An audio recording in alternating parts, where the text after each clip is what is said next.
This is the Detroit Sports Podcast Network.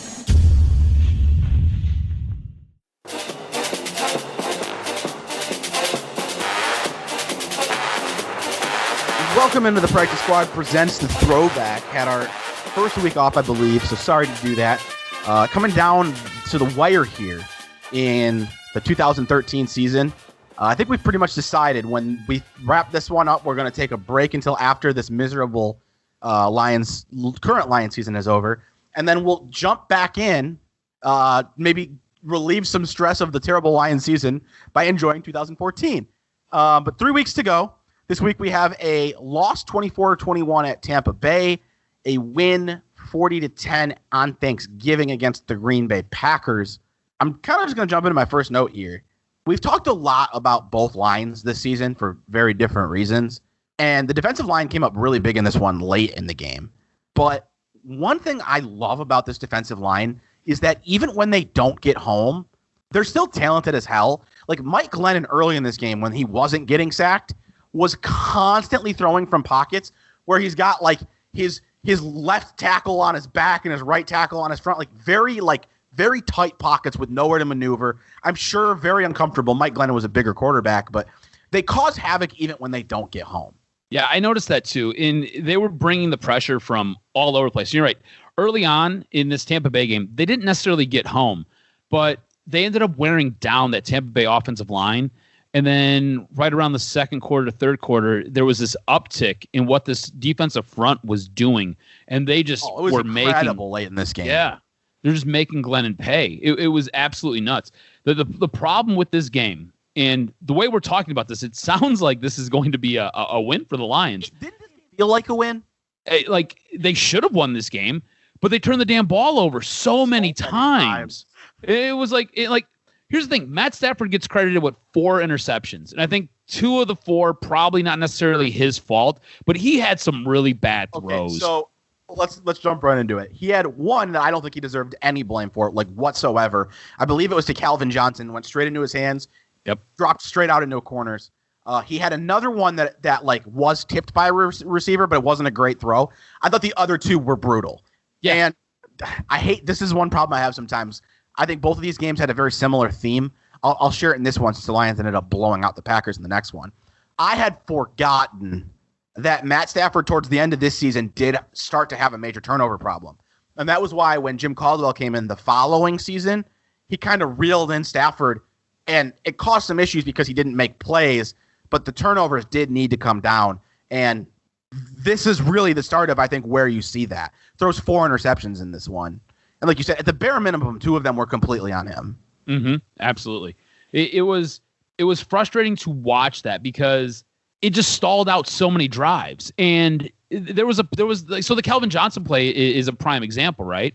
So they're in the red zone and he throws the ball to Calvin. And like you said, it goes into Calvin's arms and then out of Calvin's arms into, I'm assuming, a cornerback or maybe even a safety's. And all of a sudden, drive is done. You lose this game by what, 3 points? And any one of those turnovers could have been different. You know, he gave up return touchdown as well on one of them. Yeah, and Durham's was nuts too. Like he's catching the ball, he's going out of bounds, and next thing you know, he throws the ball behind him. Like I had to rewind that to watch it again. I was like, how the hell does that happen? I want to get to. Oh God, I don't even know which. Okay, we're gonna go to that first. When that play happened, this was such a nuts game, man. Chris Durham caught a dime pass, has to fight to keep his feet in bounds, and just throws the ball up in the air. It took everything in me not to text you this because I have a theory. The Lions have fumbled 28 times. I'm not currently. I looked it up. The Lions fumbled 28 times this season. They led the league in dropped passes. This is not the first game where we've seen a ball intercepted that was in a wide receiver's hand. My theory is that in 2013, the Detroit Lions practiced with Nerf footballs. I was going to say maybe they... No explanation for the lack of ability to hold on to the football that this team has. By the way, obviously I'm joking. That information would have come out. And this happens again in the next game. There's more wild fumbles. I have never in my life... Let me tell you this, Strohs. I've seen more fumbles in this rewatch that I just don't understand how the ball was dropped. Like unforced that I've seen in the rest of my football life and watching life combined. Like seriously, they've got to have 6 or 7 fumbles. This is week 11. They've got to have 6 or 7 fumbles that were unforced. Yeah. Let's not forget, this was a season where Joique Bell stuck the ball out above the goal line from the 5-yard line. It happens every week where it just a guy's not touched. Like we're gonna talk about in the next game. Like Reggie Bush has one. I think so. This goes back to your conspiracy theory. I think what it is Martin Mayhew has an affinity for men with small hands, and the problem is all the guys can't hold on to footballs because they got baby hands. That's what's going on here. I'm gonna be honest here. I remember this as I'm watching these 2 games. Stafford did struggle down the stretch, but like. And he deserves some blame for it. But you also do got to look at, man, like they led the league in drops and they just could not hold on to the football. 28 fumbles in 16 games is unbelievable. That's nuts. And they only ended up losing 17. But I think there were aspects of this team, not just because the defense was so good, but there were aspects about this team that made it very predictable that they were going to do so well in 2014. And one of them was that you fumbled 28 times. You don't expect to fumble 28 times the following year. Something else I noticed about Stafford in this game, and I didn't notice it as much in the Green Bay game, but I felt like Stafford was late or he was a little bit tardy on a lot of his throws. I felt like he was throwing behind his wide receivers, putting them in awkward spots. That being said, I think his tardiness on some of those throws that led to 2 of those interceptions. Again, credited with 4, 2 of them not his fault. The other 2 were absolutely brutal and on him. I thought Nate Burleson, though, this was his first game back from the injury with the pizza. He was a man possessed in this game. He was absolutely on fire. He started so freaking hot. And I think it shows that they need those extra pieces, right? We talked about having Calvin. We talked about having Reggie Bush. And I think bringing Nate Burleson, working him back into the fold, because you have to remember, at this point in the season, Calvin is pretty banged up. They even talked about it a little bit in this game, how it sounds like he's dealing with a knee injury. Or maybe it was the Green Bay game. They talked about him dealing with a knee injury. So Calvin's really, really banged up. He looks just a half a step slow, not quite the same. That being said, Calvin Johnson, Hall of Fame wide receiver, you're going to take him nine days out of the week, right? But bringing a guy like Burleson in, working him back into the fold, gives you another reliable wide receiver that you can count on. Because through both these games, Chris Durham ends up standing out. And I just think that's because as the season has worn on, him and Stafford have gotten very, very comfortable with each other because they had to. I have a note on Durham in the next game that I want to save for the next game. But you're talking about Stafford being behind on throws sometimes. I thought this game was particularly interesting because I actually think on the vast majority of passes, Stafford was playing really well. He had a touchdown to Brandon Pettigrew that I thought was a dime. He had a touchdown to Joe Fourier. That's one of my 2. I have 2 rewind moments of the game. Let's talk about Fourier's real quick, if you don't mind. Yeah, it's my rewind play of the game. I thought it was I'll hear you say in a moment. I thought it was a beautifully thrown ball in the back of the end zone that allowed Joe Fourier to catch the ball in stride. He didn't even toe tap. He just in stride catches it out of the back of the end zone. It was just, I thought it was a beautiful throw and a beautiful catch. I wasn't 100% sure both of his feet were in bounds. I actually don't think they were either. Yeah, like watching I rewound it too, and I was like, okay, like I don't. Like they said it was a touchdown on the field. I guess there just wasn't enough evidence to overturn it. But yeah, rewatching it, I think that what happened was handled right. Like it's hard to call it in the moment, but watching it back, I don't think it was definitive. I kind of agree with you. I don't think he got it, but I thought it was close enough. And that's why I point out he didn't drag his feet. If he let's put it this way. It definitely should have been 2 feet in the end zone. Like he was able to get away with catching it in stride. And that tells you how well it was placed. Mm-hmm. But I thought Stafford's pass on that one was perfect, like you said. I thought the one to Pettigrew was a dime as well. I'm having trouble remembering the Burleson one. It might have come after the catch. But at times, he was incredible with his throws. And then he had 5 or 6 throws in this game that were really bad, and a couple of them cost him. Now, my other rewind moment of the game, it was a Matt Stafford interception return for touchdown. And it was a bad throw behind Brandon Pettigrew. The reason I rewinded it is because when I watched it live, I thought I saw Brandon Pettigrew duck. And then I watched it again and again and again. Brandon Pettigrew, the ball was behind him. The safety's coming up from behind Brandon Pettigrew, and I think he feels the contact coming, and he literally ducks out of the way of the safety. Matt Stafford was going to get Brandon Pettigrew killed, but watching a tight end duck on an interception was pretty incredible. And for the record, he was not ducking from the ball. He was ducking from the safety who picked it off. But that also should tell you, if he was ducking from the safety, that he could have tried to make a play on the ball. Mm-hmm. See, I didn't catch that watching it, but I watched it like 7 times. Yeah, that's crazy. And again, that goes back into the end zone. It was 100% a pick six. Like, it was a bad throw. It was put behind Pettigrew. I just like to see him try to make a play on the ball. I think what he did was very instinctual. He could feel himself about to get murdered, and so he stopped it from happening. Mm-hmm. What did you think about the offensive line? Because I thought the offensive line got Reggie Bush killed in this game. So I don't think there was any push up front. I wrote this question down for you. If you had to pick one issue with this team from week 1 to week 11 we're in now, you can even count week 12. If you have to count one issue with this team that really held them back, what is it? I think there's 2 potential answers. I think it's definitely the offensive line. So I thought you were going to say the secondary, and the secondary is the secondary is horrible. It's those two things. But this offensive line is atrocious, and this is an offense that's played really well. Yeah. I think this offense was an offensive line away from being special. See, I think what you have with that defense, especially with that defensive front, the defense wasn't good enough to win every week, right? But the defensive front was good enough to keep you in most games. Yes. The front it was seven good enough was to keep able to hide the secondary at times. The secondary, yes. And the problem was the secondary was absolutely brutal. In my notes, I've got the secondary is brutal. Mathis in Houston absolutely suck. So you have, with that front seven, the ability to kind of camouflage those guys most weeks.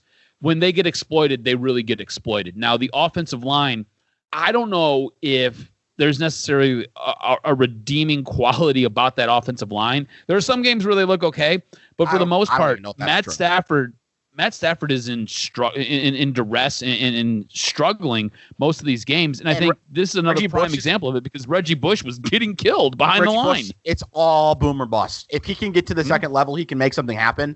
But a lot of times he's getting destroyed in the backfield. No, I thought the offensive line was terrible, and I think that is the number one thing.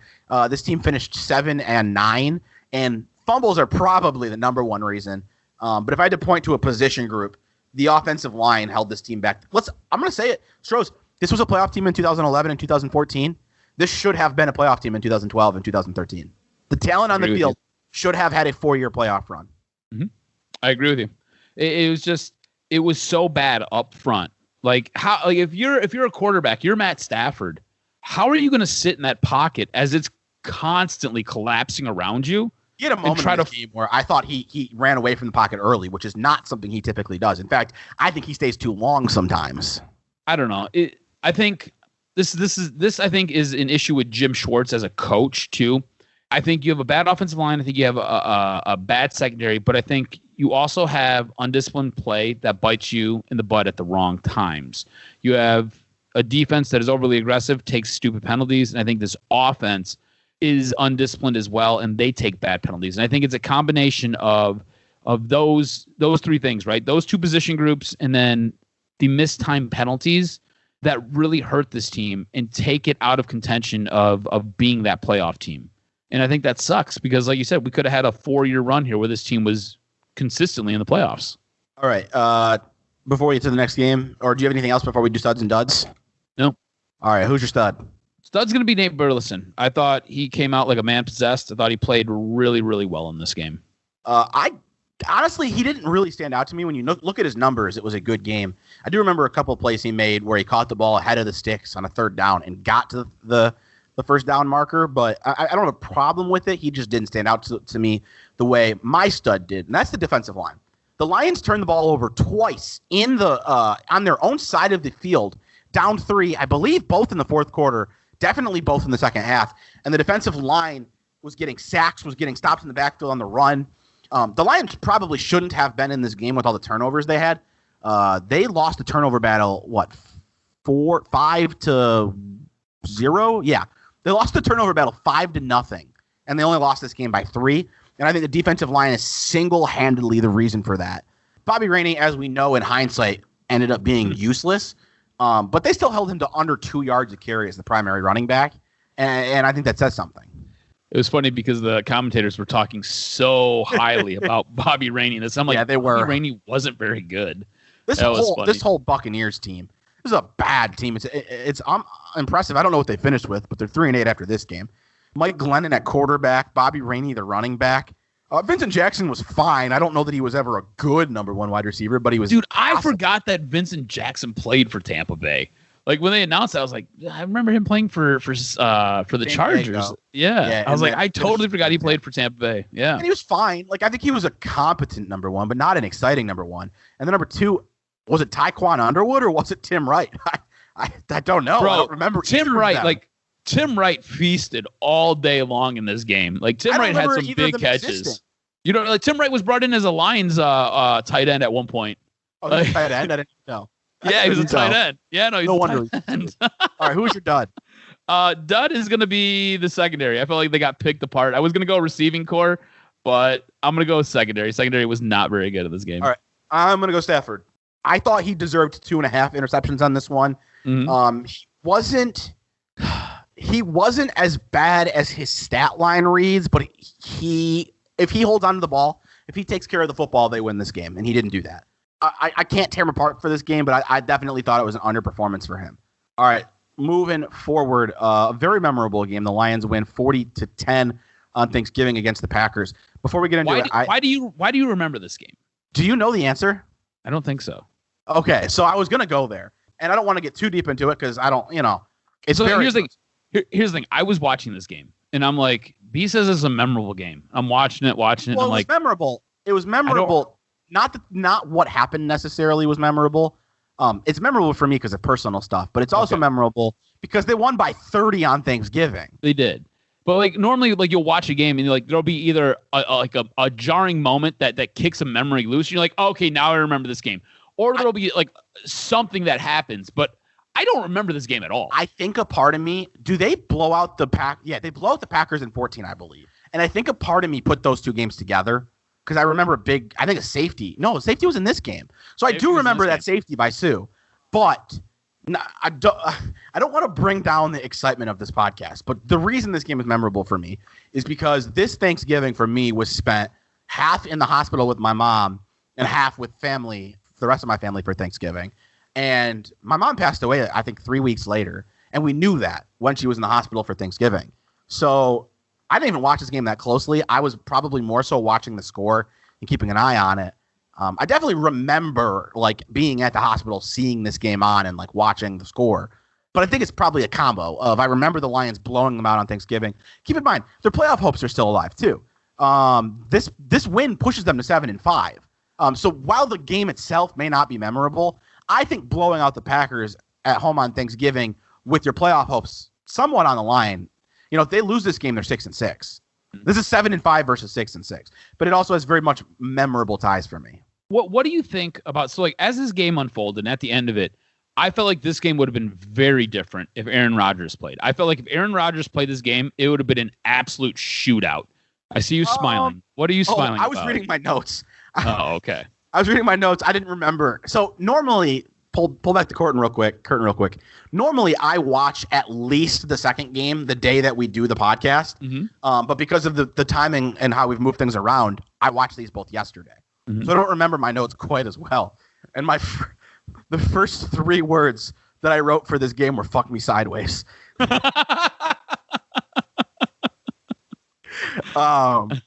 you want me to tell you why, or do you want me to leave that and answer your question?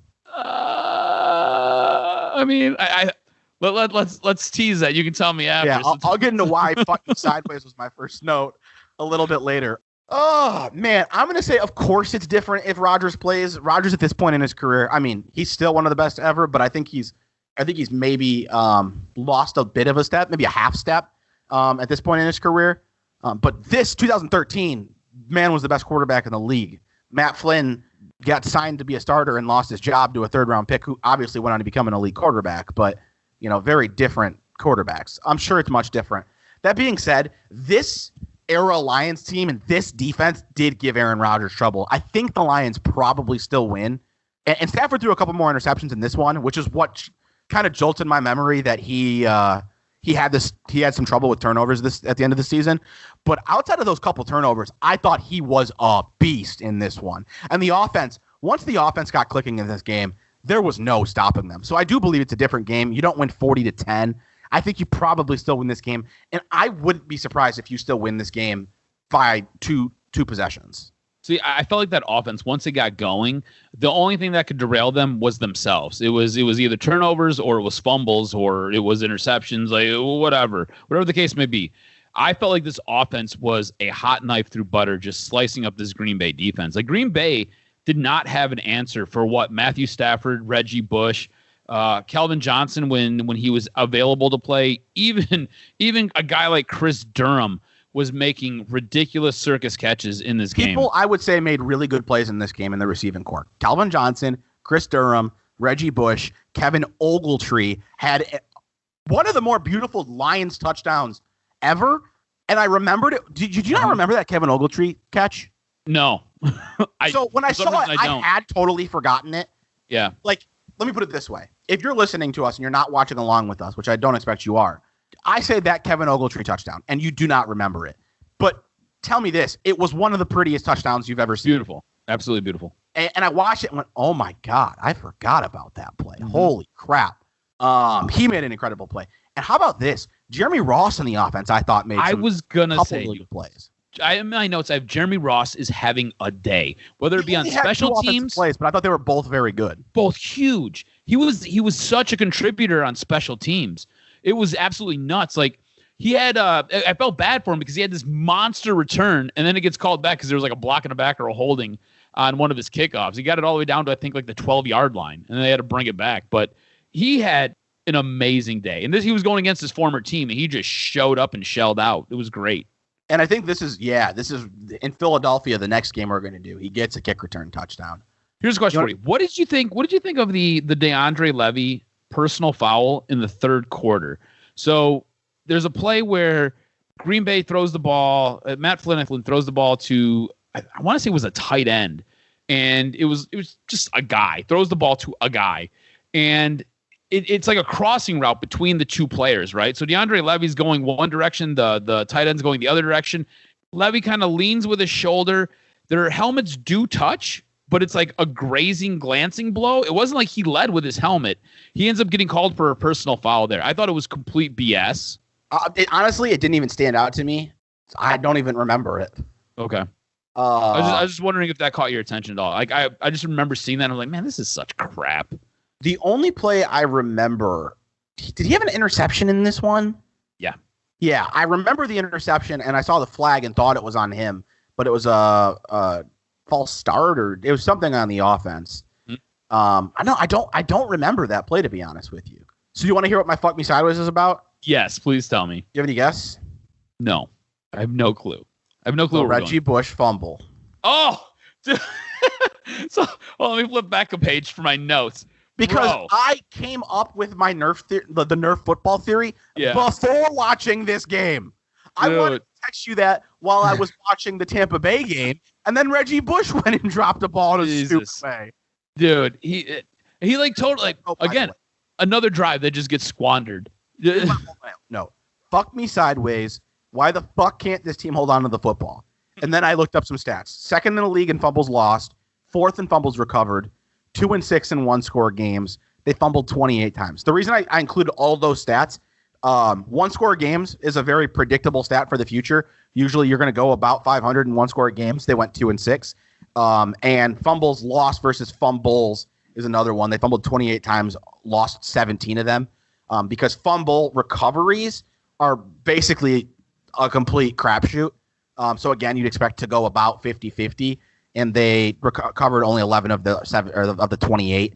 So again, this is where I got my point that I think it was actually quite predictable that this Lions team was going to be much better the following season. Yeah, that Reggie Bush fumble pissed me off so much. Like I wrote so hard in my notebook, I was like, Reggie Bush fumbles, ends a nice drive! Exclamation! Exclamation! Exclamation! I was pissed about that. But no, you're right. The stats that you just gave are usually clear indicators of a team that the following year usually will rebound and be much, much better. And again, you can take this correlation over to this year's Detroit Lions team, right? Last year, they were pretty close in one-score games. They were on the losing end of those. But I think that gave us a little bit of hope as Lions fans that they were going to be a very good team this year. 2 games into the season, I want to burn the whole thing down. And you're like, hey, hold on. Don't grab the gas can. Don't grab the lighter. If you guys want to hear more on this, you can check out the practice squad, which drops every Thursday, probably Friday. It'll be out. It depends on when we get it up. But, yeah, I mean, it's like you said, it's usually a predictable stat for how this team's going to play the following season. Going in a totally different direction. Watching this game, I had not looked at the stats, so it's really interesting to look at them now. When this offense got grooving in the second and third quarter, it felt to me like they had almost entirely abandoned the running game. When you look at the stats, they actually ran the ball 43 times as opposed to only throwing 35. I don't know if what I was watching and what I was thinking were not matching up, or if it's just because the Lions ran the ball so much late once they had pulled away. Here's the thing. I thought the run game was extremely effective. Like Reggie Bush for 240 yards. Yeah, like you almost had 200-yard rushers with Joique Bell and Reggie Bush. Reggie Bush, I think, had like 114 or 113 yards, and Joique Bell had like 94. 240 rushing yards as a team. Yeah, I think, and you have to remember too. There was a play. I want to say they had the ball on probably the 3-yard line. Detroit did, and they were going into the end zone, and they handed the ball off, I think, 3 straight times to Joique Bell. So that kind of gets that right. Yeah, like that gets that late. number up, and I think they end up doing something similar where Reggie Bush ends up getting the ball down at the 1-yard line. They also hand it off to him. I wonder what it would look like if you took the fourth quarter out. Here's a really incredible stat: Matthew Stafford threw as many passes as the Green Bay offense ran plays. But wait, that's actually not true because there were 7 sacks. I didn't count the sacks. Matt Stafford threw more passes than the Packers had runs and passes. And the rushing offense ran the ball more times. Like, the Lions ran the ball more times than the Packers ran and threw the ball more times than the Packers ran and threw. That's incredible. Like, look at the total tackles. The Lions as a team in this game had 43 total tackles. The Packers had 90. It's like they had so many more possessions. It was just and I think that's more of a credit to what this defense did in this game, because this defense was all over this Green Bay offense. Like, this Green Bay offense had trouble all game long. I mean, Green Bay in this game only ran the ball 15 times. And it was because they were in such a deficit. They had to put the ball in Matt Flynn's hands, and Matt Flynn struggled all day long. So it doesn't surprise me that it's basically a 2-to-1 ratio here. I knew they had gotten a lot of pressure. I didn't realize they sacked him 7 times. Yeah, that many times. Yeah, I didn't realize it either until I was looking at the stats, and I was like, man, that's a lot of sacks. You had mentioned you felt like Durham and Stafford were getting on the same page. I put that here, too. It seems like the last few weeks, Stafford and Durham are really getting on the same page. It's funny because I remembered Chris Durham being a better receiver than we've seen thus far. He came in last season, I believe, part of the way through the season, and we've probably watched about 16 games worth of him now. And I remembered him being better than what we had seen. And I think this is why. He very clearly was not a good NFL receiver. He had drop issues. I don't think he did a very good job getting open. But once Stafford and him get on the same page, it does change a little bit what he brings to the table. Yeah, I thought once he got going, he's just another weapon for Matt Stafford, right? And I don't want to say, so we talk about like Aaron Rodgers creates receivers, like who was Jordy Nelson before Aaron Rodgers and who was Jordy Nelson after Aaron Rodgers, not the same guy. But I think Chris Durham's one of those guys where he looks like a serviceable wide receiver, especially once these two get on the same page and they start clicking. There was a play that happened downfield where Stafford just kind of like looks at him, kind of gives him a little head nod and like waves him to keep going, and then he just hits him with a dime, and Chris Durham comes up with it. And it's just one of those plays where it's like, okay, cool. These guys are on the same page. They're clicking. It's working, which was nice to see. So I think Chris Durham he brings that to the table. I don't think you're going to argue me on the fact that he wasn't a great wide receiver. No, I don't think by any he was a means. good wide receiver. But he once they get on the same page, he becomes quite serviceable, which is nice. He brings something to the team. Like, I think what he really should have been at this point, now that him and Stafford are on the same page, he probably should have been wide receiver 4. There were times where, like, if Nate Burleson needs a rest and you bring in Chris Durham, fine. he shouldn't have been targeted 7 times in this game, but it was understandable why he had a role. The only other note I have in this game, I got to get to it, my rewind play of the game. We talked about it, the Kevin Ogletree touchdown. To do my best to describe it to you, and it's not going to be easy. It's at the near corner of the end zone, right at the goal line. Yep. Ogletree has to turn over his right shoulder. It's on the right sideline. So he is turning towards the sideline, reaches one hand out, basically right on the edge of out of bounds. In mid-spin, grabs the ball, brings it in, continues to spin, basically does a full 360 one-handed grab as he walks into the end zone. By the way, defender there. This wasn't wide open. And that's my rewind play of the game. It was probably a top 5 all-time. And when I say all-time, I'm talking from me. So I'm going back to 2005. That is probably a top 5 Lions catch since 2005. And they had Calvin Johnson on the team. Quick side note before we go into studs and duds. No Nate Burleson in this game. So Nate shows up. He's back for the first time in roughly 10 weeks or so, maybe 8 weeks. No Nate Burleson for this Thanksgiving Day game. So I wonder if last week was the end of Nate's career or not. I think we'll find out next week when we look ahead and we see when they take on Philly and they also take on Baltimore. I got a story for that Baltimore game, so you want to check out next week. I got a lot of stories this year. I got stories with damn near every game. Let me try and pull this up real quick because I was thinking the same thing. I suspect this was the last game. I'm looking. No, he does return. He does return. He returns next week actually, and plays out the remainder of the season. I wonder if he just got nicked up in that. Yeah, I do wonder because when he didn't play this game, there's a part of me that thought that I remembered him coming back and not being able to stay on the field, but I guess I was wrong. Who is your stud? My stud is going to be the running backs. It's going to be that running back core. Reggie Bush and Joique Bell had a game. It was just nuts what the offense of numbers that these two put up. Reggie Bush rushing 117 yards, Joique Bell 94 yards. Between the two of them, you're already over 221. And then if you look at what they did in the passing game, Reggie Bush had 65, Joique Bell had 34. So by the way, those guys accounted backs, for a ton of offense. Weird as hell to see Theo Riddick at number 41. Yeah. It's the third or fourth time he's touched the ball this year, but it feels very weird when he does. It does. It's nuts, right? It's weird. As you pick the running backs, I'm not sure.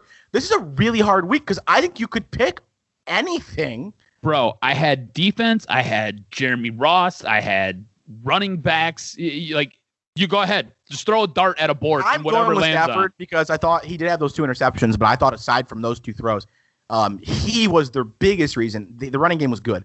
I thought that he was the biggest reason the Lions were clicking. In fact, again, as I was watching in the second and third quarter where they built their big lead, it felt like they stopped running the ball. It felt like they ran early and they ran late, but primarily they were putting the ball in the hands of Matthew Stafford in the core of this game where they took their lead. But you'd have to try really hard to give me a stud that I wouldn't be okay with. Who the hell is your dud? This is really hard. I